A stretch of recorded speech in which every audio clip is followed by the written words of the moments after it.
Chapati. Chapati. Chapati. Chapati. Chapati. Chapati.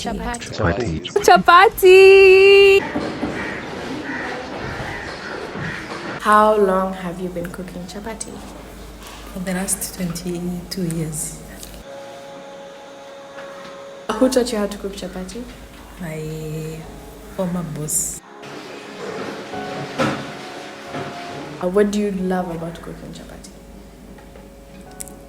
The way I cook them and the people enjoy and make comments gives me motivation to even enjoy cooking them.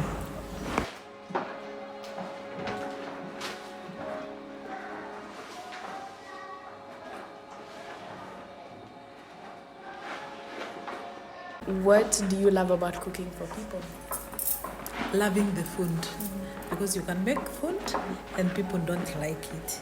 But the time that you cook food and people eat and make comment after eating and the food almost get finishes or someone says that, hey, I'm full, I could have but I'm full.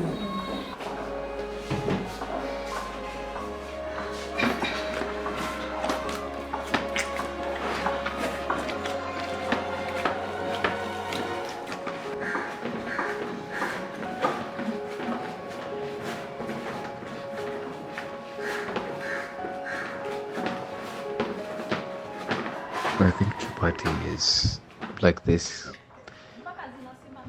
beautiful, I don't know, I can't really necessarily call it a pastry, but it's this beautiful dish, I guess, that you can really enjoy with anything. I love chapati because one, it tastes amazing. Number two, it's like you can have three and still not be full.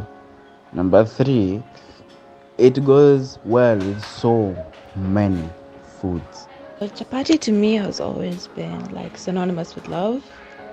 Like, it's always been to me a really thorough and true representation of when you care about someone.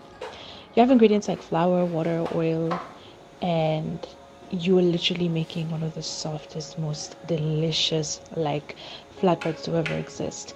And if anyone just tried to throw those ingredients together, even if you had the right measurements, if you tried to just throw it together, put on the pan and cook it, like, that's why it's famous. That's why it's like, it's not easy to cook, because it takes so much intention, it takes so much effort. You're going to be standing there and getting things just right, kneading to just the right time, using just the right amount of oil, rolling them out, just like thin enough but not too thick, that it's just the perfect texture. I feel like it's the expression of love, because every step you put into it, you're putting that much effort so that specifically the person who is having it can have like the best bite.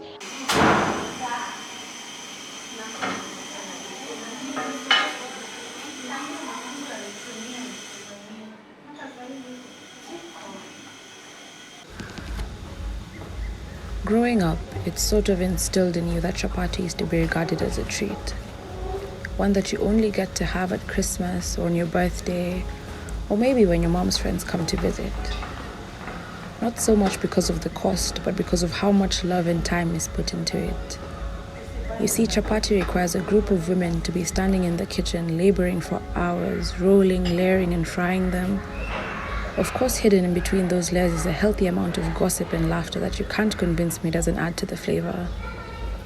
As a child, I would often feel left out of this ritual, and so my mother would pinch a piece of the dough, put me in my corner of the kitchen with my little rolling pin, and tell me to make the chapati to the best of my ability. All this because it would be the best one and the last one she made.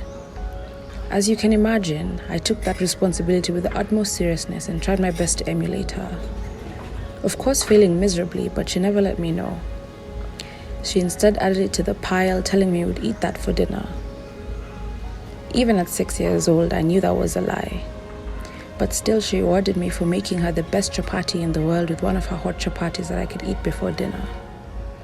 Seemed like a fair bargain to me at the time, but now I know I was absolutely ripped off. I mean, it was the best chapati in the world. Regardless, I would giggle on the countertop, munching that little piece of heaven like it was the best thing on earth. And really it was. It was our little secret. Our delicious little secret. I'm grown now, and the mystery behind the scarcity of chapati is long gone. But every time I bite into one of those soft, flaky discs, I'm taken back to the countertop in my childhood home. And suddenly I'm 6 all over again, eavesdropping on stories too grown for my ears, putting my all into my little chapati, hoping I can keep up my streak for the best chapati in the world.